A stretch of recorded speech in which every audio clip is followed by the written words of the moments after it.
सरकारले आगामी आर्थिक वर्ष 2077-78 को बजेट सार्वजनिक गरेको छ।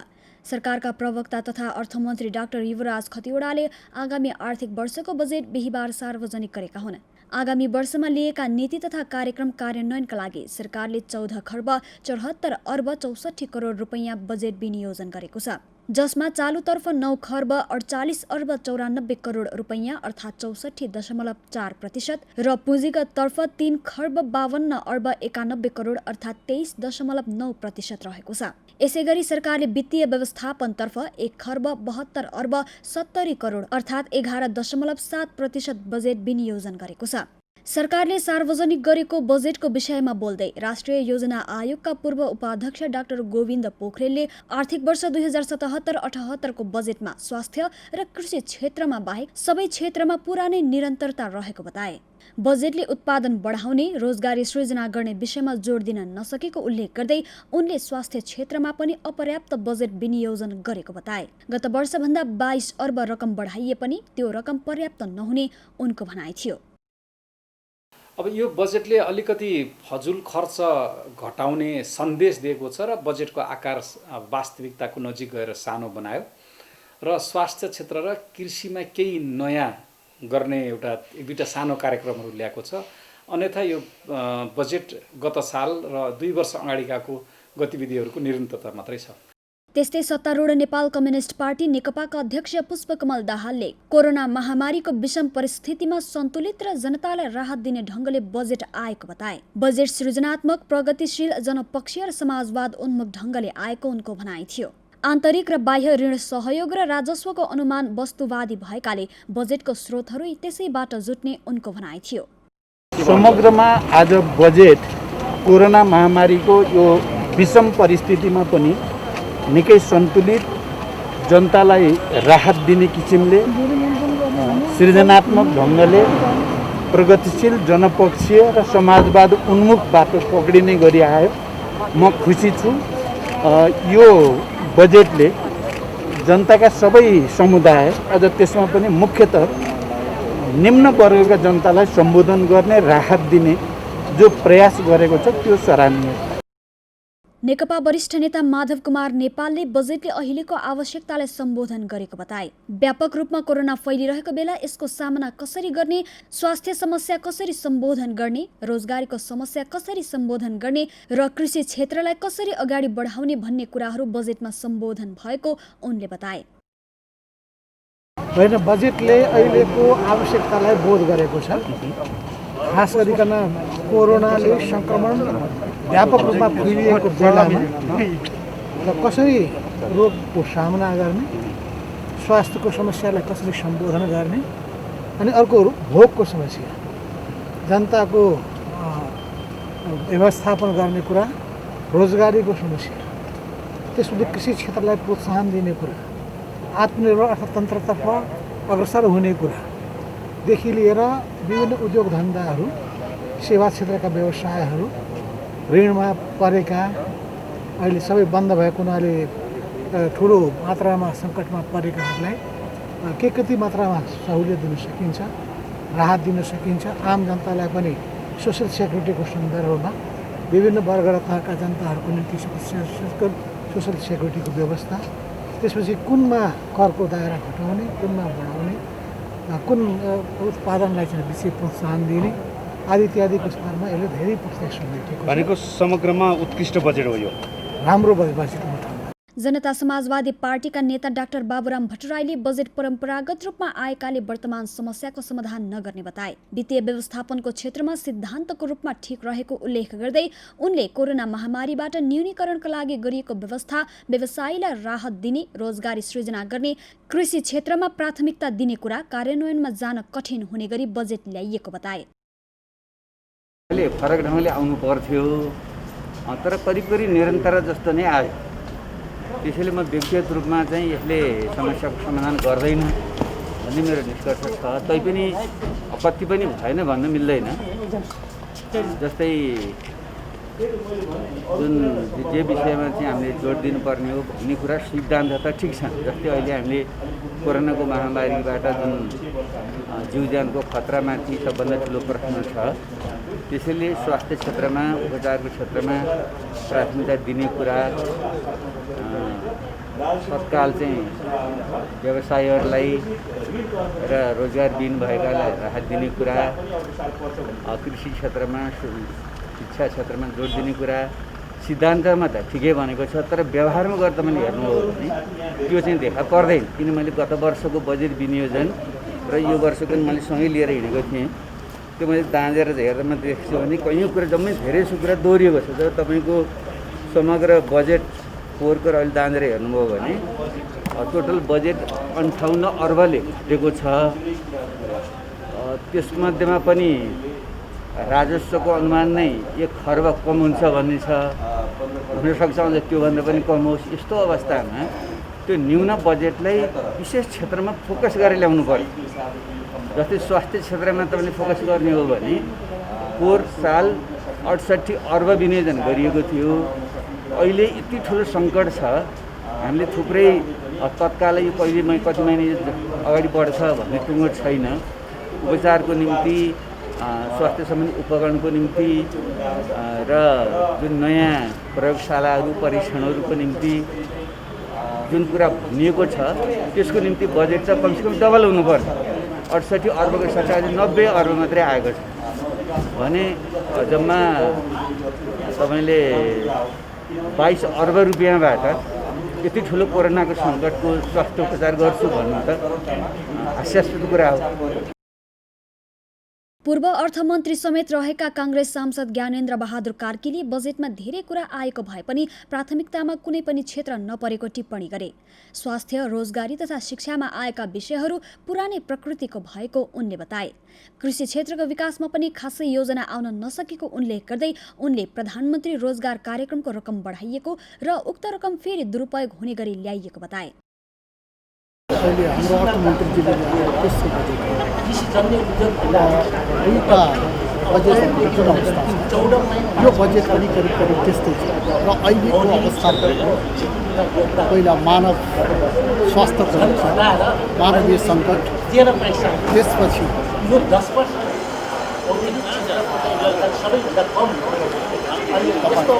रोजगारी प्रवर्धन र आर्थिक पुनरुत्थानतर्फ बजेट अफिसर शब्दमा धेरै कुराहरू आएको तर खास गरेर प्राथमिकताको आधारमा तोकिएर चाहिँ धेरै कुराहरू आएको छ सरसर्ती छैन र अहिले कृषिको बारेमा पनि धेरै कुरा भन्नुहुन्छ कृषिमा पहिला पनि यस्तै कुराहरू भएको थियो र त्यो कृषिको प्रतिफल कस्तो छ त्यो हामी सबैलाई थाहा छ र अहिलेको पनि कुरा चाहिँ त्यस्तै छ र प्रधानमन्त्री रोजगार कार्यक्रम जुन कार्यक्रम छ त्यसमा अहिले फेरि रकम बढाइएको छ तर त्यो रकम पहिला पनि दुरुपयोग भएको छ अहिले पनि दुरुपयोग हुने त्यस्तै सम्भावनाहरू छ। जनता समाजवादी पार्टीका सांसद लक्ष्मणलाल कर्णले बजेटमा पूरा हुने कुनै पनि योजनाहरू नआएको बताए। कनिका छरे जस्तो बजेटमा उल्लेख भएका कुराहरू केही पनि पूरा नहुने अवस्था रहेको उनले बताए। बजेटको स्रोतको मूल आधार वैदेशिक ऋण र सहयोग हुने भनेर काल्पनिक बजेट आएको उनले बताए। एक्जिक्युसन नभएको कुरालाई अब त कोरोनाले गर्दाखेरि 3 महिनाको समय त्यसै खेर गयो भने यसको कार्यान्वयनमा समय बढाउनु पर्नेमा त्यो पनि बढाइएन र यो समष्टिगत हेर्दाखेरि कुनै काम पुरा हुने अवस्था देखिँदैन खालि कनिका जस्तो छरिराखेको छ सबैमा राखेको छ। नेपाली काङ्ग्रेसका सांसद गगन थापाले सरकारले अहिलेको परिस्थितिलाई ख्याल नगरी बजेट ल्याइएको बताए। सरकारले अबको 2-3 महिनाभित्रै कोरोना पूर्ण रूपमा नियन्त्रणमा आउने विश्वासका साथ खर्च जुटाउने र खर्च गर्ने सङ्कल्प लिएको बताए। यो सरकारले जसरी खर्च जुटाउने र जसरी खर्च गर्ने यो सङ्कल्प सोच बजेटमा राखेको छ। यो हेर्दै गर्दा अबको 2-3 महिनाभित्रमा कोरोना भाइरसबाट नेपाल पूर्ण रूपमा मुक्त रहन्छ, अछुतो रहन्छ, यसबाट हामी कहीँ पनि प्रभावित हुँदैनौँ भन्ने कुराको सम्पूर्ण रूपमा उहाँहरूलाई ज्ञान भएको आत्मविश्वास भएको पाएँ मैले चाहिँ। केही ठाउँहरूमा उहाँले भन्नुभए तापनि पुनरुत्थानको के प्याकेज आएको भए तापनि हामी मन्त्रालयगत विवरण हामीले हेऱ्यौँ, खर्च जुटाउने तरिकाहरू हेऱ्यौँ भनेदेखि भने चाहिँ यो सिङ्गो वर्ष यसबाट प्रभावित हुने यी सबै कुराहरूबाट जसरी यसको प्रभाव नहुने गरी सोचाइ बनाउनु भएको छ। यो क्राइसिसको बेलाको क्राइसिसको अवस्थालाई अझै पनि उहाँहरूले यसलाई ग्रहण गर्नु भएन भने मलाई मेरो चाहिँ प्रारम्भिक टिप्पणी चाहिँ एकदम सामान्य अवस्थामा सबै कुरा नर्मल भएको जस्तो सबै क्षेत्रमा उहाँहरूले छुटाउनु भएको कार्यक्रम प्राथमिकता सबै हेऱ्यो भने यस्तो रहेको। नेकपा सांसद गोकुल बास्कोटाले स्वास्थ्य क्षेत्रका कर्मचारी बाहेक अन्य कर्मचारीहरू र विलासिताका क्षेत्रहरू कटौती गरिनु सकारात्मक भएको बताए। अहिलेको परिस्थितिको अग्रपङ्क्तिमा रहेर काम गरिरहेका स्वास्थ्य कर्मीहरूलाई प्रोत्साहन गर्दै सरकारले बजेट ल्याउनु सकारात्मक भएको उनको भनाइ थियो। पक्षको हिसाबले हेर्दा खास गरिकन केही भत्ताहरू काटिएका छन्, केही विलासिताका क्षेत्रकामा खर्च हुँदै आएको सार्वजनिक खर्चलाई कटौती गरिएको छ। त्यसले खास गरिकन स्वास्थ्य क्षेत्रमा क्रियाशील कर्मचारीहरूभन्दा बाहेक अरूलाई अलिकति असन्तुष्ट त बनाएको होला, तर यसलाई स्वाभाविक रूपमा लिनुपर्छ, किनभने यो कोरोनाका कारणले हाम्रो अर्थतन्त्र जसरी चाहिँ विश्व अर्थतन्त्र नै जसरी सङ्कुचनमा छ र हाम्रो अर्थतन्त्र बरु 2.3% बढ्ने जुन कुरा गरिएको छ त्यस हिसाबले राम्रै छ। संस्कृति पर्यटन तथा नागरिक उड्डयन मन्त्री योगेश भट्टराईले कोरोना भाइरसको महामारीबाट अर्थतन्त्रमा परेको असरलाई कम गर्ने र नागरिकको जीवन रक्षासँग केन्द्रित भएर बजेट आएको बताए। स्वास्थ्य क्षेत्रमा विगतमा भन्दा झण्डै 22 अर्ब बढी बजेट विनियोजन हुनुले स्वास्थ्य क्षेत्र बढी प्राथमिकतामा परेको उनले बताए। मन्त्री भट्टराईले विदेशबाट फर्केका नेपालीको सिपलाई प्रयोग गरी स्वरोजगार बनाउनेतर्फ बजेट उन्मुख भएको समेत बताए। यसपटकको बजेट मूलतः अहिलेको यो कोभिड-19 र कोरोना भाइरसले प्रभाव पारेको अर्थतन्त्रसँग जोडिएर नै आउने हो। यो बजेट त्यति उत्साहजनक बजेट हुँदैन नै थियो, त्यस कारणले यसलाई त्यो हिसाबले पनि हेर्नुपर्छ। यसले मूलतः कोभिड-19बाट नेपालको अर्थतन्त्रमा परेको प्रभावलाई कसरी कम गर्न सकिन्छ, साथै सङ्क्रमण र अन्य स्वास्थ्य समस्याबाट नेपाली जनताको जीवन रक्षा कसरी गर्न सकिन्छ त्यस विषयमा नै यो बजेट केन्द्रित छ। त्यसको निम्ति स्वास्थ्य क्षेत्रमा उल्लेख्य बजेट वृद्धि भएको छ। विगतको भन्दा झन्डै 22 अर्बभन्दा बढी स्वास्थ्य क्षेत्रमा बजेट थप गरेर पठाइएको छ। त्यस्तै यो कोभिड-19 को प्रभावबाट एउटा महत्त्वपूर्ण क्षेत्र भनेको रोजगारीको क्षेत्र चाहिँ धेरै नै प्रभावित हुन्छ।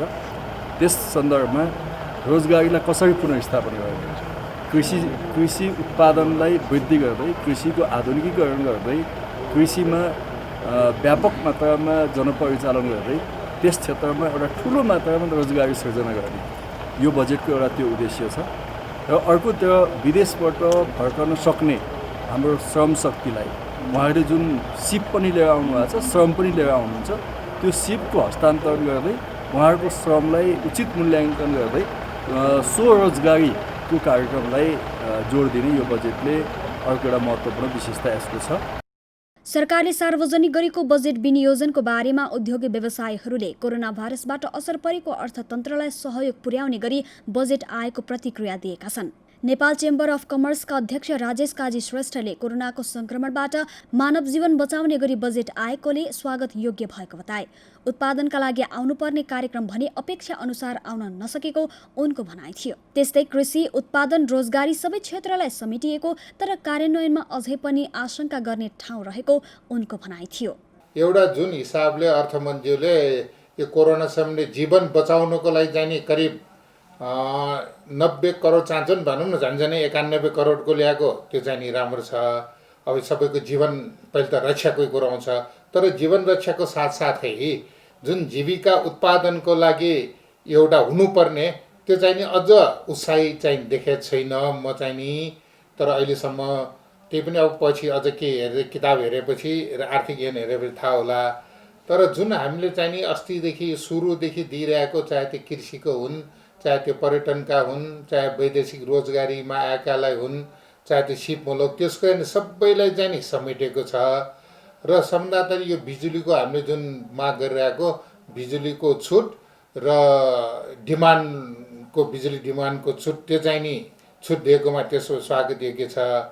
तर जुन एउटा यो अहिले कोरोनाको लागि स्टिमुलस प्याकेज एउटा 50 अरब मात्रै भएको, त्यो चाहिँ नि अलि धेरै न्यून भएको लागिरहेछ। त्यही पनि अहिले तपाईँ यो हेर्दै र पर्यटनको पनि हामी पहिलेदेखि यो एयरपोर्टको वायु सेवालाई ग्राउन्ड ह्यान्डलदेखि छुट हुनुपर्छ, धेरै महँगो भयो भने त्यो पनि सहुलियत दर गरेको राम्रो छ।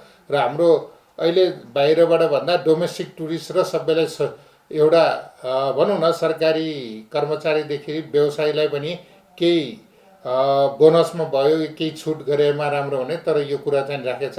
अब कसरी राखेछ र अब तपाईँको यो गर्दा गर्दा यो करको के छ, राजस्व सम्बन्धी भंसारको के छ, त्यो चाहिँ नि सबै आर्थिक ऐन नहेरेसम्म थाहा हुँदैन। सबैलाई समेट्न कोसिस गरेको छ। नेपाल उद्योग परिसङ्घका अध्यक्ष सतीश मोरले बजेट लगानी अभिवृद्धि गर्ने विषयमा केन्द्रित भएको बताए। रोजगारी सृजनाका लागि लगानी बढाउने विषयमा आएका विषयहरू राम्रो भएको उनको भनाइ थियो। बाहिरबाट आउने व्यक्तिहरूलाई कृषिमा लगाउने र कृषिलाई आधुनिकीकरण गर्ने विषय समेत समावेश भएको उनले बताए। यो बजेटमा समग्रमा हेर्नुहुन्छ भने यो इम्प्लोइमेन्ट जेनेरेसन कसरी गर्न सकिन्छ हैन र हाम्रो चाहिँ इन्भेस्टमेन्ट अपर्च्युनिटीहरू कसरी ल्याउन सक्छन् त्यतातिर चाहिँ अलिकति फोकस भएकै हो। अब यो हाम्रो चाहिँ उसको हामीले चाहिँ हेल्थको कुरा गर्दाखेरि हेल्थमा चाहिँ कसरी ब्याकअप गर्नुपर्छ, कसरी हामीले यसलाई चाहिँ सुचारू गर्नुपर्छ, त्यता पनि कुराहरू गरेका छन्। कृषिको लागि कसरी आधुनिकीकरण गर्ने, भाइ बहिनी बाहिरबाट आउने जुन भाइ बहिनीहरूलाई चाहिँ कृषिमा पनि अझ हामीले चाहिँ उनीहरूलाई चलायमान गर्न सक्यौँ भने त्यसको तरिका पनि हाम्रो हुनेछ। तर इन टोटलिटीमा सिएनआईलाई भोलिसम्म यो उसको चाहिँ डिटेलमा स्टडी गरेर के इम्प्याक्टहरू भएको छ, हामीले के सजेसन गभर्मेन्ट नेपाल गभर्मेन्टलाई दिएका थियौँ होइन, अर्थ मन्त्रालयलाई दिएको थियौँ, त्यसमा के कुराहरू भएका छन् त्यसमा चाहिँ हामीले चाहिँ एउटा विशिष्ट चाहिँ छलफल गरेर तपाईँहरूलाई हामीले चाहिँ भोलिसम्म हाम्रो चाहिँ प्रतिक्रियाहरू दिँदाखेरि समय स्थानको ब्रेक पनि हुन्छ। होटल सङ्घका प्रथम उपाध्यक्ष विनायक शाहले कोरोना भाइरसका कारण सबैभन्दा बढी सङ्कटमा परेको पर्यटन क्षेत्रको पुनरुत्थानका लागि बजेटले उपयुक्त कार्यक्रम ल्याएको बताए। होटल क्षेत्रमा लगायत समग्र पर्यटन क्षेत्रको पुनरुत्थानका लागि बजेटले धेरै कुरा समेटेको उनको भनाइ थियो। कर र महसुल छुटका कुरा पनि सकारात्मक रहेको उनले बताए। त्यस्तै उद्योग तथा प्रतिष्ठानमा काम गर्ने कर्मचारीका लागि समेत उचित व्यवस्था गरिएको उनले बताए।